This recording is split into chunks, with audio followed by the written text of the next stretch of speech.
Cámara Bruno. Ageu. Presente, prof.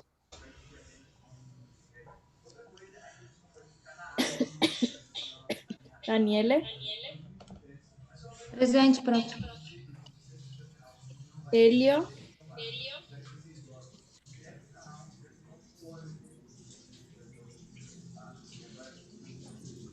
No está.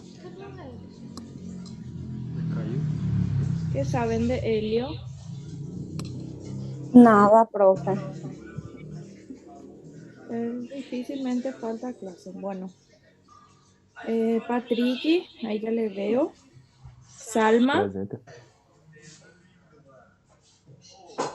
Cintia. Presente, profe. Ahí ya te veo. ¿Qué tal está Cintia? Melhorando, profe. Cada dia um pouco melhor.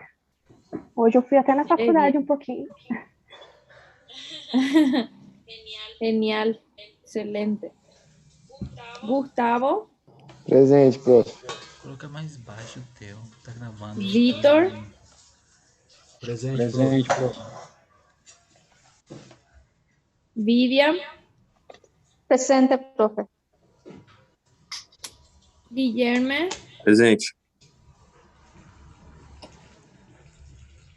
Adriana. Acá presente, profe. Letícia. Presente, profe. Presente, profe. No. Não, esse. Ahí está. Ya le veo. Fernanda. Presente. Perfecto. Tá caindo Bueno. toda hora no YouTube, esse cenário. Nosotros habíamos hablado la semana anterior del tejido sanguíneo, ¿verdad? Bueno, también van a ver que en el mismo capítulo habla de la formación de las células sanguíneas, que es lo que nosotros conocemos como hematopoiesis. ¿Entienden? Entonces, por eso vamos a hacer una clase exclusiva hablando de la hematopoiesis, pero también está dentro del mismo capítulo de tejido sanguíneo. Pero como es extenso el tema, era difícil que nosotros podamos desarrollarlo todo en una sola clase. ¿Okay? El miércoles tenemos previsto desarrollar médula ósea. Y voy a ver si es que ya me libera mi doctora, entonces vamos a tener de forma presencial cada uno en su horario porque no es un tema muy extenso, es cortito, médula ósea. Y entonces sin problemas vamos a poder desarrollar. Pero todo depende de mi doctora. Estoy con desprendimiento de placenta. Entonces tengo reposo absoluto de una semana mínimamente. Y desde la semana pasada que estoy así. Entonces por eso es. Bueno. Entonces empezamos hoy con hematopoiesis.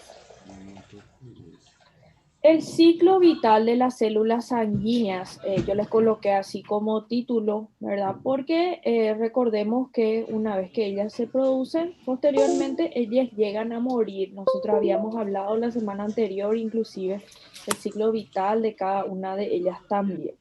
Bueno, aquí yo les coloqué la definición de lo que sería hematopoiesis, porque también van a encontrar otra palabra que es la mielopoiesis.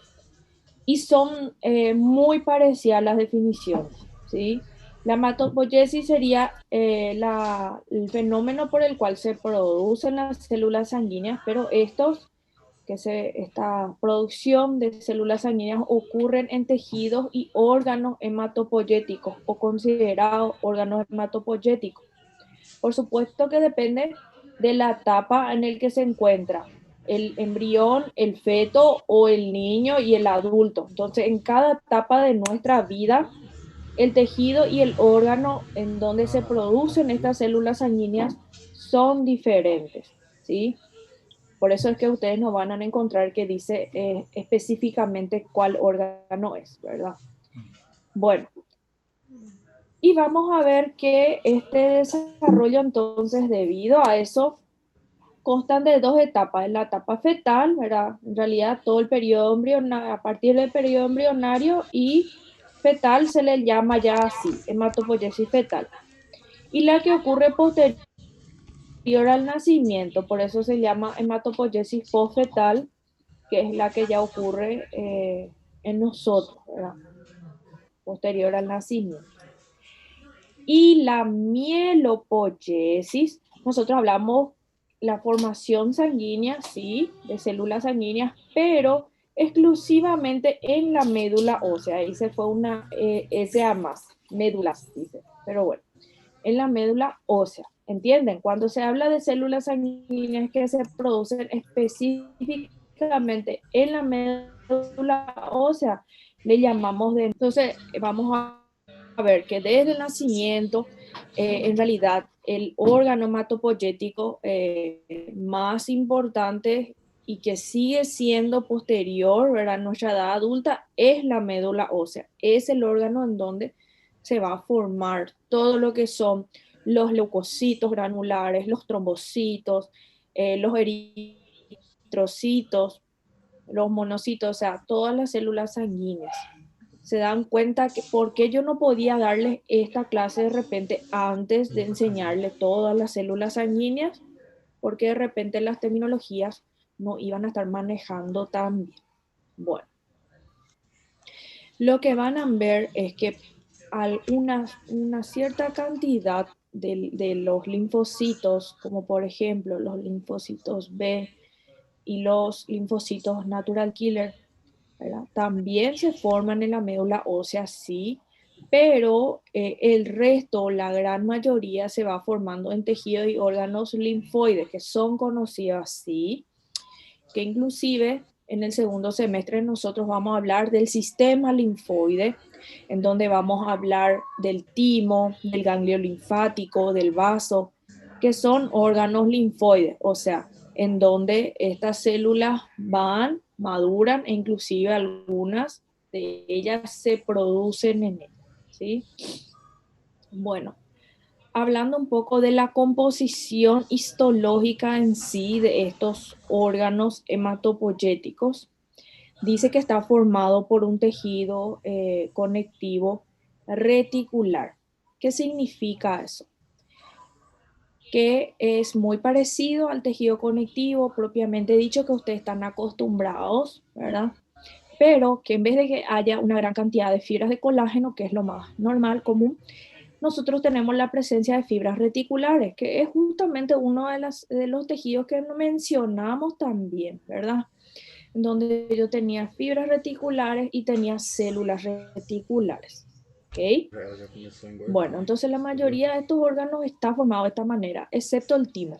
El timo es algo más diferente, en donde yo no tengo fibras, tengo mayor cantidad de células. ¿Sí? Inclusive vamos a ver que las células sanguíneas van a estar dispersas dentro del estroma de ese tejido, en donde yo voy a encontrar fibroblasto, porque estamos hablando de tejido conectivo, pero también voy a encontrar macrófagos, voy a encontrar de repente células endoteliales de los vasos sanguíneos, entonces una gran cantidad de células que van a estar de forma libre, ¿sí?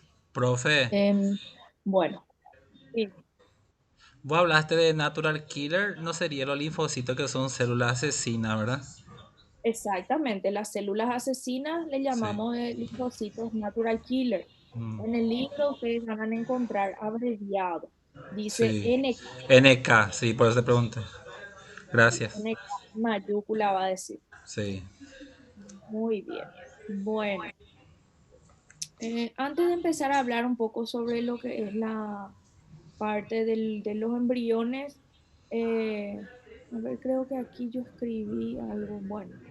Con relación a la formación de los eritrocitos y de los leucocitos granulares, Las miradas vamos a ver azuleadas. que van a ocurrir varias modificaciones a nivel celular. O sea, las células van a cambiar, tanto que los eritrocitos en un principio sí tienen núcleo, son células nucleadas, pero posteriormente vamos a ver que se vuelve a nuclear, que es lo que ya conocemos su forma madura, ¿sí? De los eritrocitos. Entonces van ocurriendo varias modificaciones citológicas en estas células, ¿verdad? En lo que sería la producción de los linfocitos y los monocitos. De repente Pues ahí nos vemos hay aquí. menor modificaciones, ¿verdad? Porque nosotros sabemos que son los dos tipos de células en donde el núcleo de repente no está todo lobulado, como es en el caso de los leucocitos granulares, ¿verdad? Entonces eso también es importante. Lo otro, recordarle que las células sanguíneas que maduran específicamente en estos órganos hematopoyéticos, una vez que maduran directamente pasan al torrente sanguíneo, ¿sí?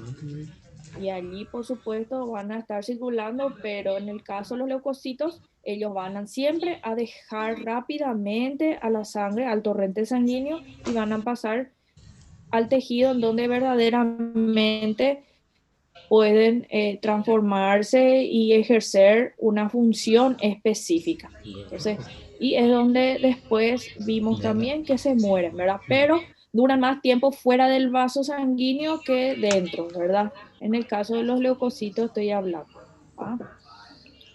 En el caso, por ejemplo, de los eritrocitos, sí, nosotros vimos 120 días, su ciclo vital, están dentro del vaso sanguíneo, pero también se ve que puede ser en algunos casos reutilizado, por ejemplo, el hierro de los eritrocitos, y se pueden convertir, ¿verdad? En un elemento de repente que hay en una cantidad escasa en el organismo. Entonces eso es importante también hablar. Bueno. Después ustedes van a encontrar un título en donde dice hematopoiesis en el embrión y en el feto. ¿Por qué hablamos de embrión y feto? Recuerden que embrión, ¿hasta qué semana se le dice? A ver si eso es embriología. Les pregunto. Hasta la, ¿Cómo? Octava. hasta la octava, ¿no es? Muy bien, hasta la 8ª semana. Pues hasta la 8ª semana es embrión. A partir entonces de la 9ª ya decimos que es feto. Bueno, ¿por qué embrión? Porque es el periodo en donde, en realidad, de la 3ª a la 8ª semana es el periodo de la organogénesis, que es donde se van desarrollando los órganos, ¿sí? Por eso, aquí en la imagen anterior, en realidad es un feto, no un embrión, porque fíjense que ya los deditos están bien formaditos, se ve la nariz, la boca, ¿verdad? O sea, tiene ya una mayor característica humana. Entonces, en ese momento ya hablamos que es un feto. Antes ustedes veían todo como blastocisto, el hipoblasto, epiblasto, etc. ¿Verdad? Sí. Bueno. Lo que quiero mencionar aquí, ¿verdad? Es un poquitito de cómo se comienza a producir estas células sanguíneas. En principio, nosotros solamente producimos eritrocitos, ¿sí? En un principio, principalmente en el periodo embrionario, en donde se observa que las primeras señales van ocurriendo en esta segunda semana de desarrollo. Y en esa segunda semana, justamente en la pared del saco vitelino, empiezan a aparecer pequeños grupos de células que se llaman islotes sanguíneos. Entonces, esos pequeños grupitos que se van formando en la pared del saco vitelino son donde comienzan a formarse los primeros capilares, los primeros vasos sanguíneos. Y bueno, de esa manera entonces se puede establecer una circulación intraembrionaria, y es lo que gracias al saco vitelino, a los vasos sanguíneos del saco vitelino, se puede establecer esta circulación al embrión, ¿verdad? Entonces las células hematopoyéticas van a llegar gracias al saco vitelino. pero por supuesto que no siempre va a ser allí. Inclusive ustedes ya saben que más adelante después el saco vitelino se degrada, ¿verdad? Desaparece. Bueno, entonces esa hematopoiesis va migrando. Gracias a esa circulación se puede movilizar y va migrando hasta ubicarse en el hígado que está todavía en un proceso de formación, ¿sí? Allí nosotros consideramos que el hígado es el sitio en donde principalmente se forma la sangre. Inclusive eso se observa en el tercer mes de vida fetal, cómo se va formando los eritrocitos en el hígado en sí. Lo que se va produciendo hasta este momento son los eritrocitos. Por eso yo les coloqué aquí, en esta etapa se producen solo eritrocitos, ¿sí? En principio vamos a ver, por ejemplo, que también pueden aparecer el comienzo de la formación de algunos granulocitos, inclusive de los megacariocitos, que son las células que van a dar origen a las plaquetas. Entonces se puede ver una que otra. Ustedes tienen una imagen en el libro donde muestra, ¿verdad?, un tejido hematopoyético, en donde por supuesto lo que va a haber mayor cantidad son los eritrocitos, ¿verdad? Pero sí aparecen los megacariocitos, son células bien más grandes que los demás. Profe, ¿por qué todavía la célula no tiene núcleo? O sea, ¿a partir de qué tiempo? ¿O me equivoco que la célula tiene que tener núcleo? No, los eritrocitos para ser maduros no tienen eritrocitos. Ellos dentro de la médula ósea es donde tienen núcleo, pero luego pierden. Vamos a hablar de cada una de las células otra vez sobre su hematopoiesis, cómo se van desarrollando también. Yo Ya. solamente les estoy mencionando paso por paso dónde empieza a producirse y así sucesivamente, ¿verdad? Bueno, Hasta dónde finaliza. No te preocupes. Bueno. En el caso de los eritrocitos, vamos a ver que los eritroblastos son las células precursoras, ¿verdad?, de los eritrocitos en realidad, y las que se forman en el saco vitelino reciben el nombre de eritroblastos primitivos, ¿sí? Son los que se forman en la pared del saco vitelino, que en realidad son eritrocitos nucleados. Pero después, cuando estos eritroblastos primitivos alcanzan, o sea, comienza ya a formarse la hematopoiesis y comienzan los eritroblastos a producirse en el hígado, allí sí nosotros le decimos que son eritroblastos definitivos, que son los que verdaderamente van a dar origen a los eritrocitos anucleados, que son los que posteriormente van a pasar al torrente sanguíneo. Entonces, eso también es importante que sepan la diferencia. Eritroblastos primitivos son los que están en la pared del saco vitelino. Los eritroblastos definitivos, los que se producen en el hígado, ¿sí?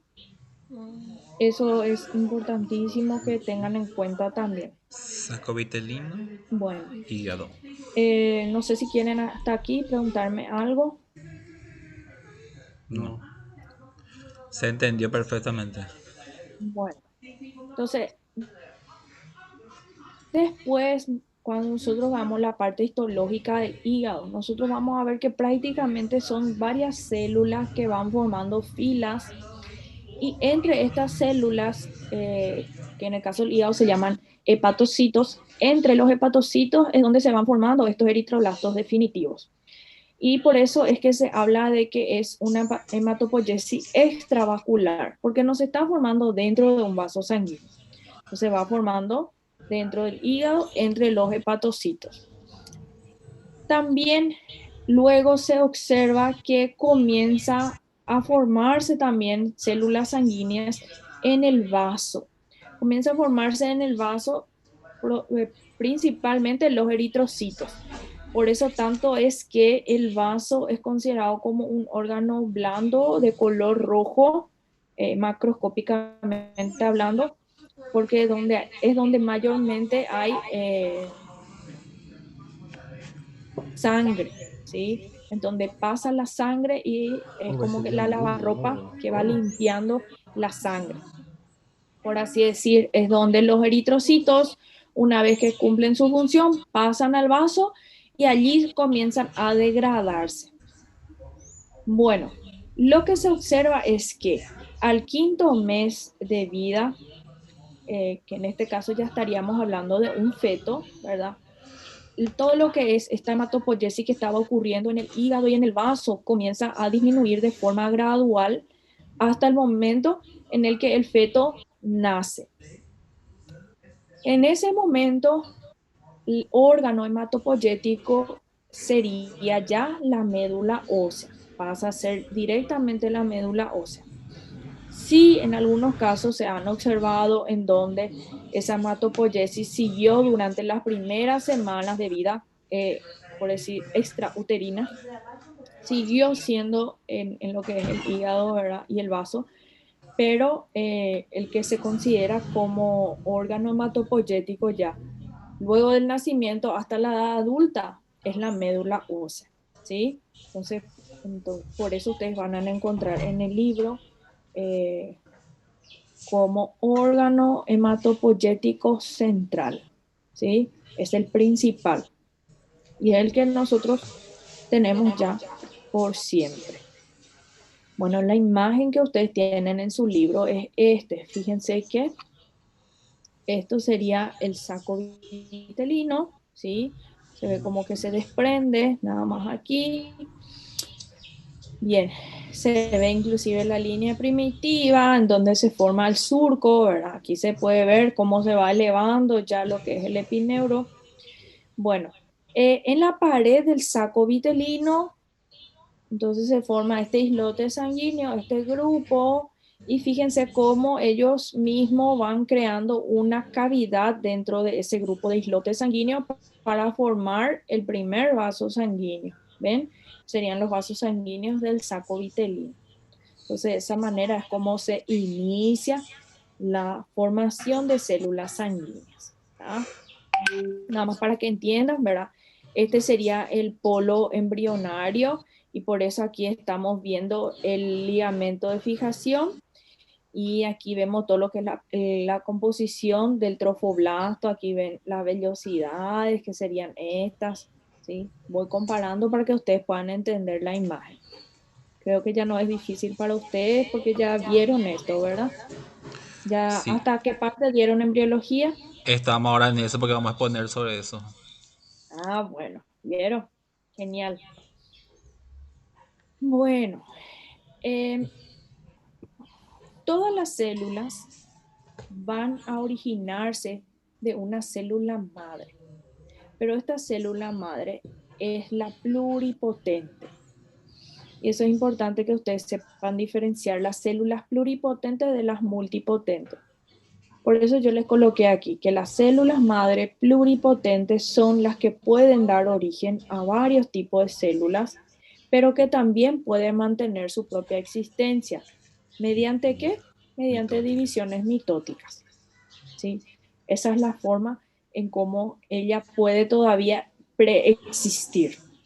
Nosotros vamos a ver que estas células madre pluripotentes, de cada 100.000 células hay una de ellas.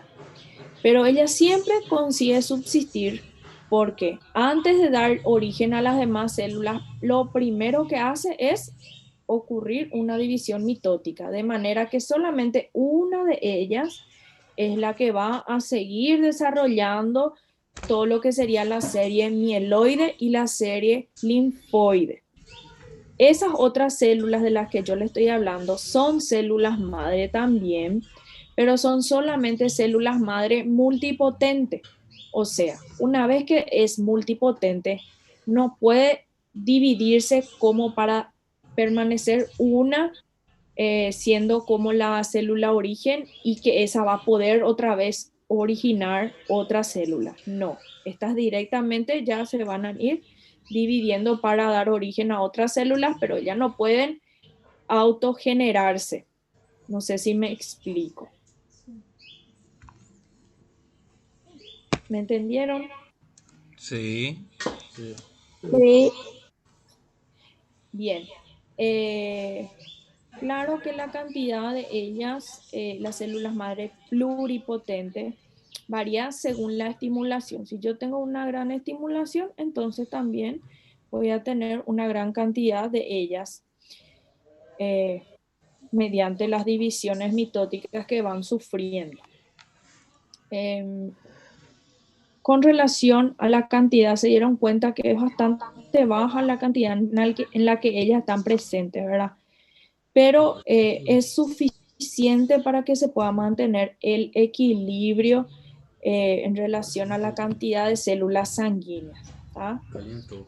Porque recordemos que las células sanguíneas constantemente, las que maduran, van a morir posteriormente y esas van a ser reemplazadas otra vez por la misma cantidad de células sanguíneas.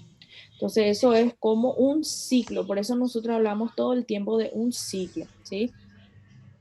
Entonces las divisiones que se van a producir después de estas células madre pluripotentes, entonces van a pasar a ser multipotentes, ¿sí? ¿Cuáles son las dos células madres pluripotentes que se van a originar? Son las células madre mieloides y las células madre linfoides, ¿sí? Mieloides son las que van a dar origen a la mayoría de las células sanguíneas, excepto los linfocitos, ¿sí? La serie linfoides son las que dan origen a los linfocitos, específicamente, ¿tá? Entonces, eso es también importante que sepan. Bueno, después aquí esta. Esta es la imagen que ustedes tienen, ¿sí? Donde tenemos la célula madre hematopoyética pluripotente, que es la que va a dar origen a la serie linfoide y mieloide. Pero fíjense que dice células madre, mieloide y entre paréntesis en ambas dice multipotente, ¿sí? Porque solamente van a dar origen a esa serie de células, ¿ok? Ellas no pueden renovarse. Fumou um cigarro. Bueno, Um charuto. en el caso, las células que ellas Tentar estudar lá.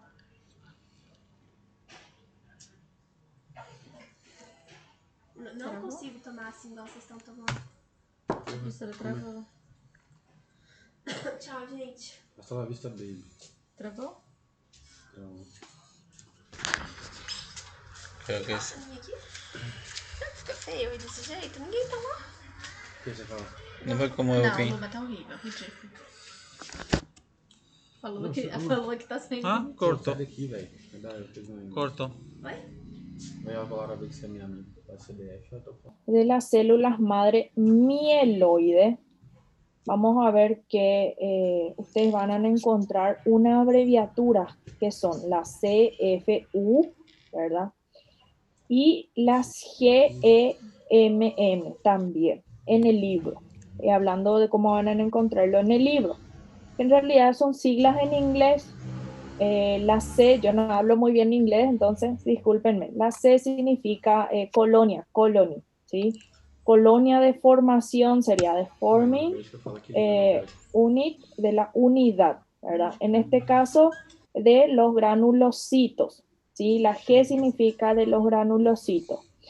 En este caso, la M está dando origen a los monocitos. Entonces, esta es la colonia de formación de la unidad de granulocitos, en este caso, del monocito, ¿sí? Eso es lo que está indicando aquí. Y si se fijan, está entre paréntesis que en este caso, esta célula es bipotente, ¿sí? Eso significa que puede dar origen a dos células, ¿ok? Entonces, aquí otra vez se dividen una unidad de los granulocitos y una unidad de los monocitos, porque ya ustedes saben que los monocitos sí son, no tienen los gránulos así como vimos en los demás, ¿verdad? Entonces la serie granular es donde vamos a tener a los neutrófilos, eosinófilos, los basófilos, ¿sí? Entonces, para que entiendan estas siglas que van a encontrar. Ustedes, si encuentran esta imagen, van a encontrar esta imagen en realidad en el libro. Y si ustedes graban bien este esquema, fácilmente van a recordarse de cómo se van originando.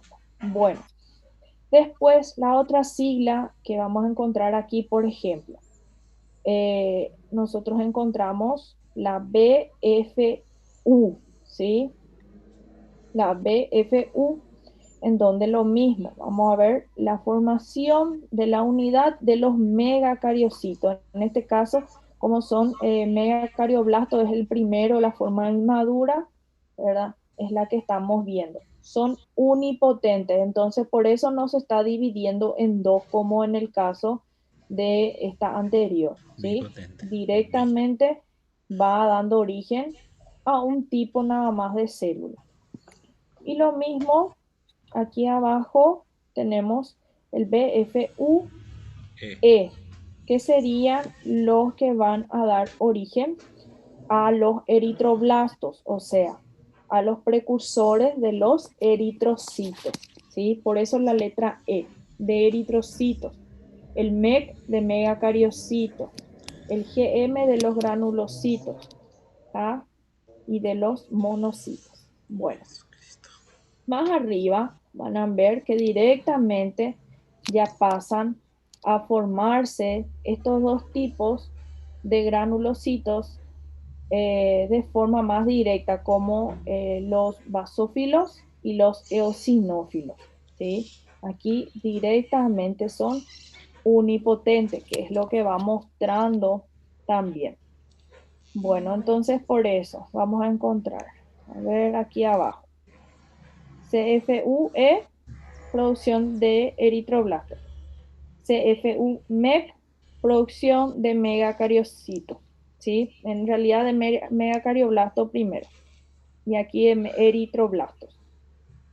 Después tenemos CFUEO, producción de los, en realidad, serían los precursores de las células granulares eosinófilos, que son conocidos como mieloblastos eosinófilos. Así es como se los conoce, mieloblastos eosinófilos.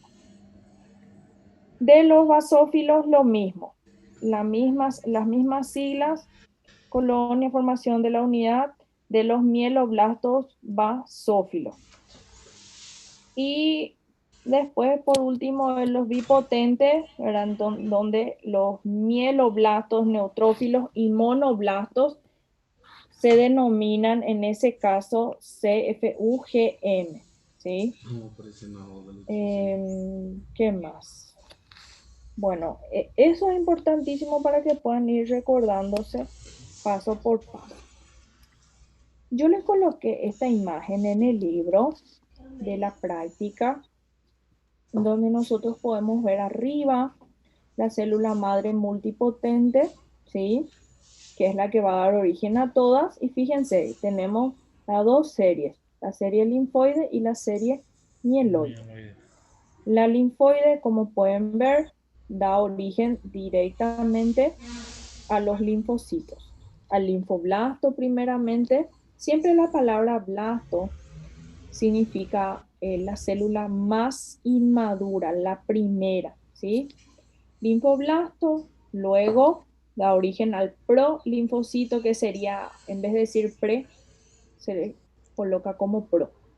Entonces está el prolinfocito, y ahí vemos otra vez. Están las natural killer, que son células de un mayor tamaño. Pueden fijarse inclusive en el dibujo, es más grande la célula natural killer. Ahí vemos el linfocito, que posteriormente otra vez se tiene que dividir en dos para dar origen a la serie de linfocitos B y de linfocitos T. El B sí madura en lo que es la médula ósea, pero el T pasa de la sangre luego al tejido hematopoyético.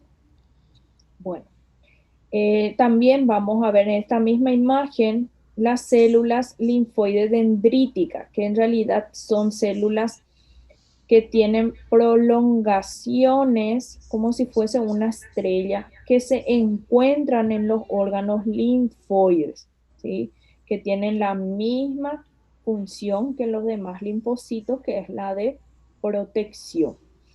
Bueno, se dieron cuenta que hay una barra aquí al costado en donde les va mostrando cuáles son las células que están dentro de la médula ósea, aquellas que pasan al torrente sanguíneo y las que pasan al tejido.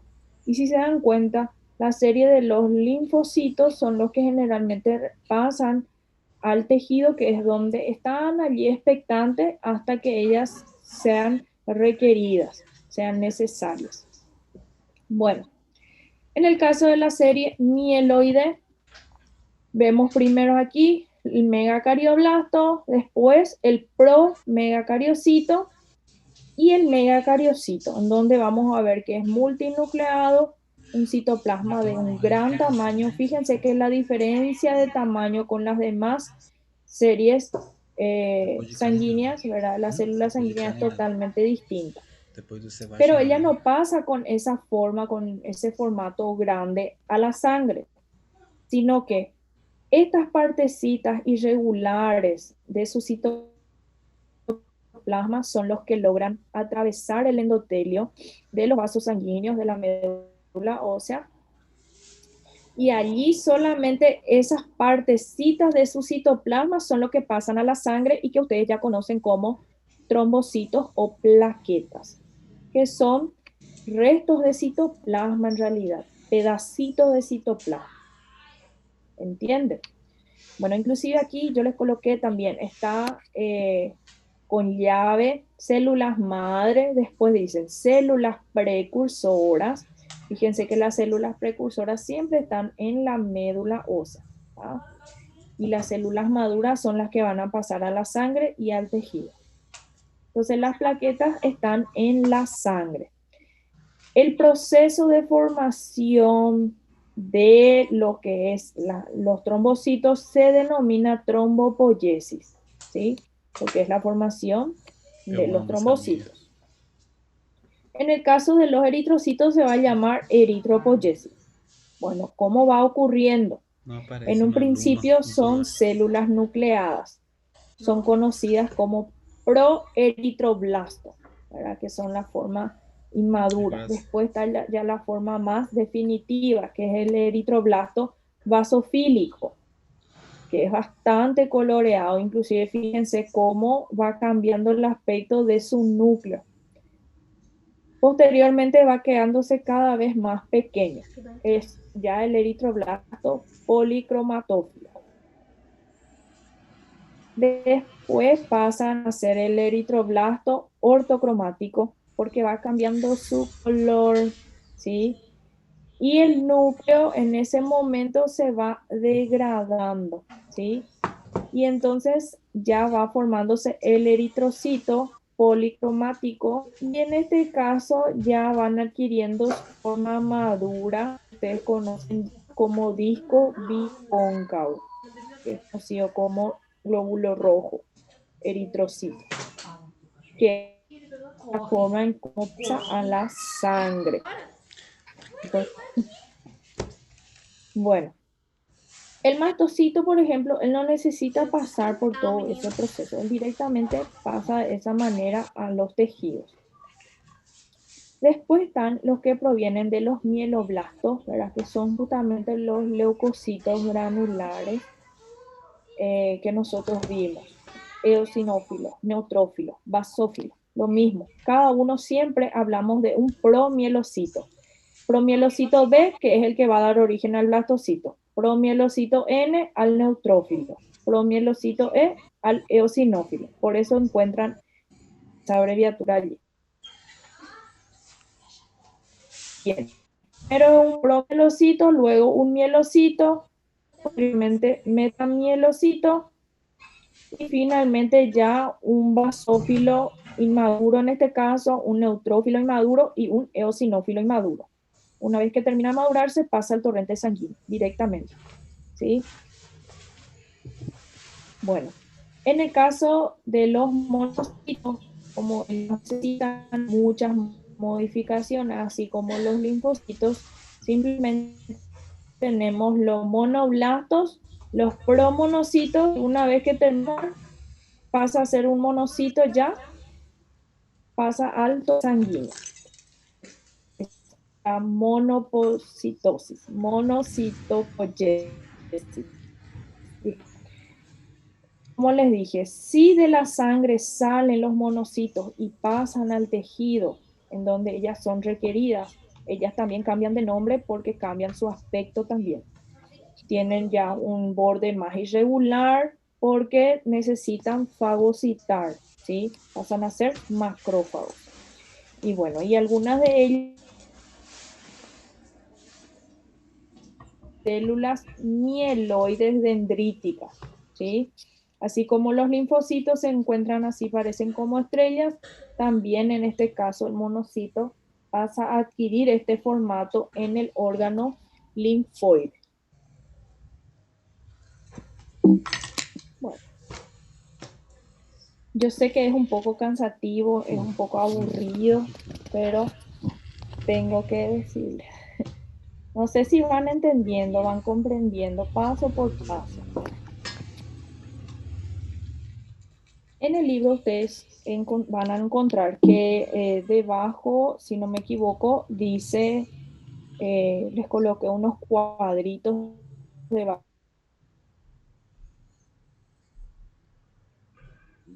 ¿verdad? Cada uno, para que escriban el ciclo vital, ¿sí? Que es justamente algo que habíamos hablado ya la semana pasada también. ¿Cuánto tiempo vive esa célula? 8 días. ¿No? Se va Bueno, y se hablemos. va tu señal, profe.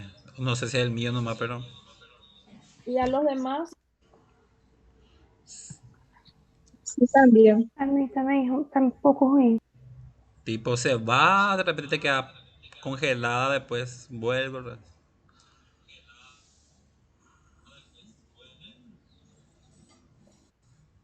y los demás, así también.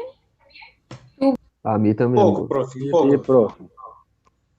Bueno, y seguramente es internet, probablemente, porque yo no modifiqué el volumen ni nada. Bueno, eh, hablemos un poco de la regulación de la hematopoiesis. Vamos a ver que en el caso de la médula ósea, el ambiente, ¿verdad?, es especial para que se pueda producir la formación de estas células sanguíneas, o sea, para la hematopoiesis en sí, ¿verdad? Vamos a ver que se producen principalmente la médula ósea posterior al nacimiento. No se pueden cultivar células madres fuera de la médula ósea según nuestro libro, pero en estudios recientes salieron, ¿verdad?, de que ya se están, algunos laboratorios están consiguiendo, sí, ya de alguna manera cultivarlo, porque tenemos la tecnología. Nuestro libro es del 2016, ya no han actualizado, pero bueno, yo escribo según lo que está en el libro para que ustedes no se confundan, pero por supuesto que les pongo al día, que sí, ya hay laboratorios que consiguen cultivar, ¿sí? La estimulación se deben a reacciones inflamatorias, ¿verdad?, para que se puedan ir produciendo. Sí, por supuesto que si no hay inflamaciones, si no hay procesos infecciosos, el desarrollo es normal, pero estos sí van a ir aumentando conforme la necesidad, ¿sí? En el caso del tejido, de la estroma, en realidad, de la médula ósea, vamos a ver que vamos a tener la presencia de estas células precursoras que mencionamos anteriormente, pero también vamos a tener presencia de macrófagos dentro de la médula ósea para defenderle a toda esta serie de células precursoras. si es que por algún motivo pasa algún tipo de antígeno a la médula ósea y no afecte a toda esta serie linfoide y mieloide. No. También hay presencia de adipocitos, que ya ustedes conocen, ¿verdad? Que son las células del tejido adiposo. Puede haber la presencia de células reticulares, porque también hablamos de que hay fibras reticulares, entonces las células reticulares son las que forman esas fibras. Hay presencia de abundantes vasos sanguíneos dentro de ella, dentro de la médula ósea, para que estas maduras puedan pasar en ella. ¿Sí? ¿Qué más? Bueno, eso es importante con relación a los factores de microambientes en el estroma. Y por supuesto, hay un tiempo limitado de vida de las células. Eso es importante recalcar. Por eso es que yo quiero que en el libro de ustedes vayan completando también el ciclo de vida de cada uno de ellos. ¿Sí? Bueno, vamos a hablar un poco del ciclo vital de los eritrocitos. ¿Sí?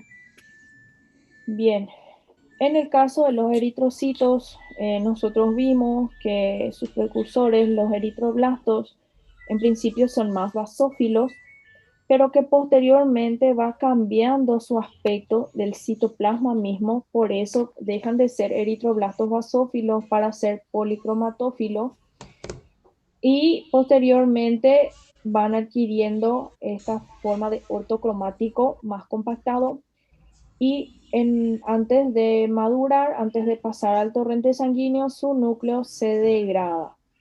Y entonces allí se forma esta célula como un disco, porque pueden verlo, las de arriba se ven como algo circular, un disco, pero es bicóncavo.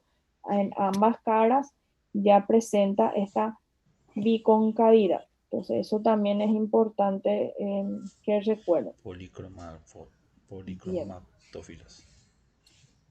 Los reticulocitos son en realidad eritrocitos que son recién formados y que contienen ribosomas. 1% puede aumentar en hemorragias agudas. Cuando hay una gran pérdida sanguínea, entonces sí se pueden encontrar de repente células que todavía no terminaron de desarrollarse tan bien dentro del torrente sanguíneo porque se requieren de ellas, ¿verdad? La maduración del eritroblasto a un eritrocito tarda más o menos 5 días.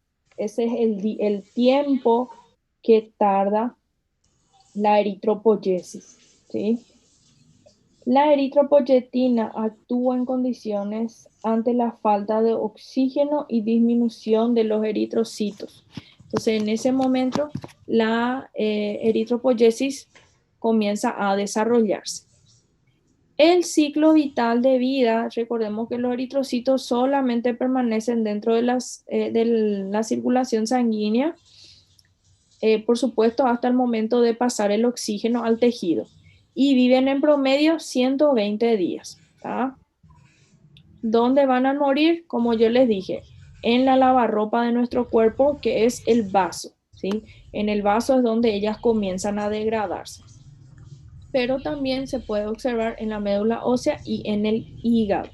¿Sí? También son considerados lugares en donde ellas puedan morirse.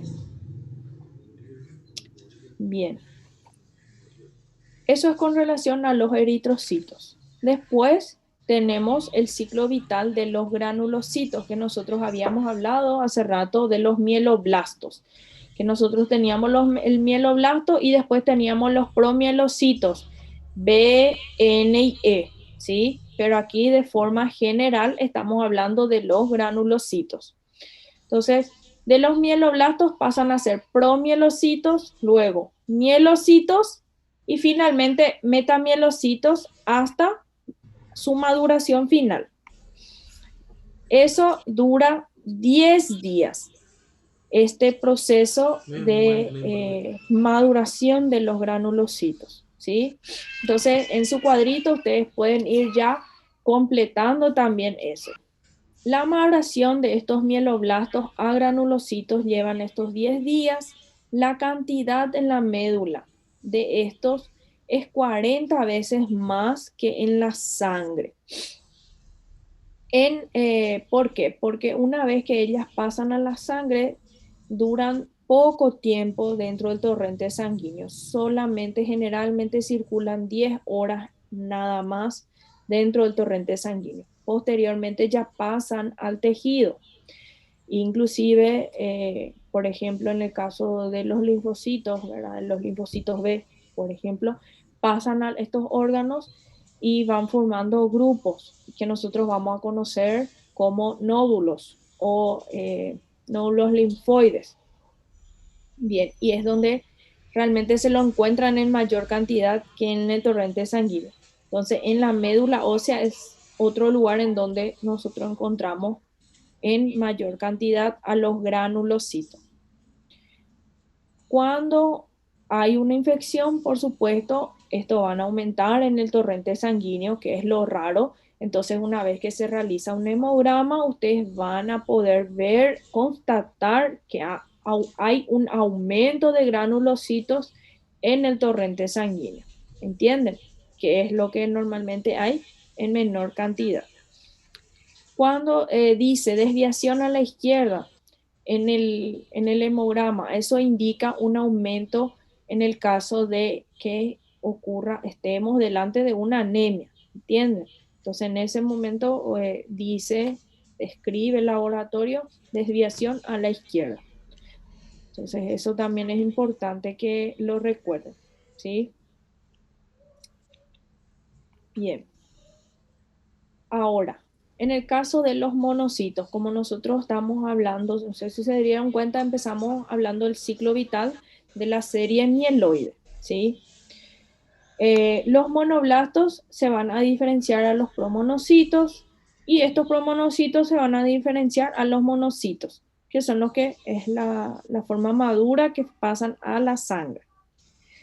Estos monocitos pasan al tejido y en ese momento, si pasan, ya se transforman en macrófagos, ¿sí? Y allí, en el tejido conectivo, duran aproximadamente 2 meses, ¿sí?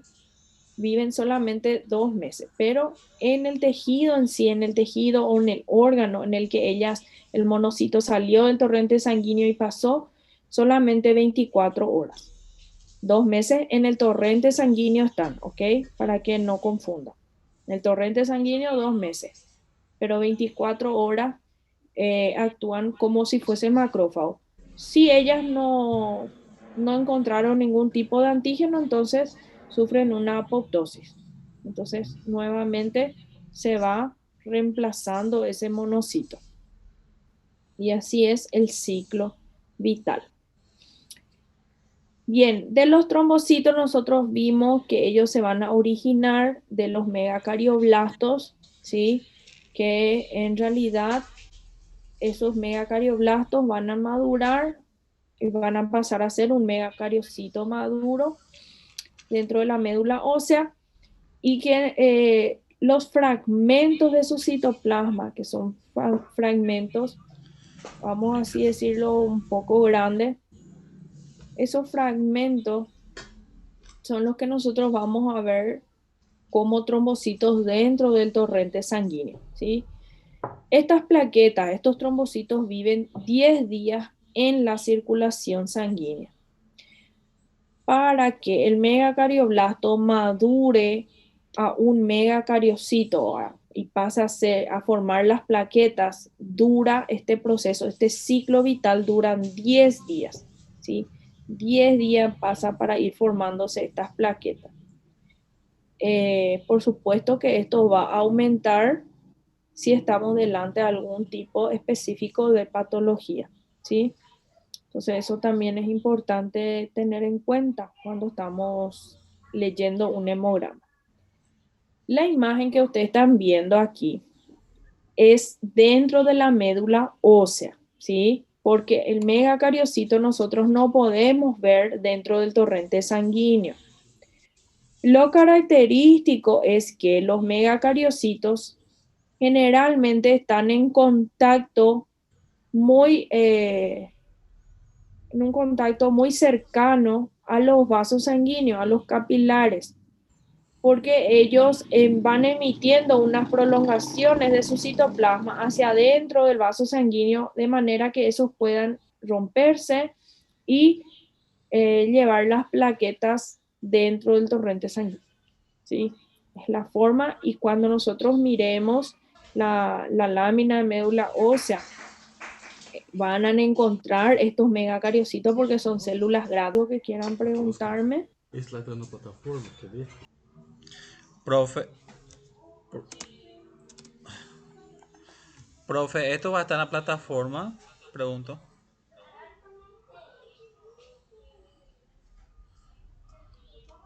Profe, Ela tá respondendo. Solta lá.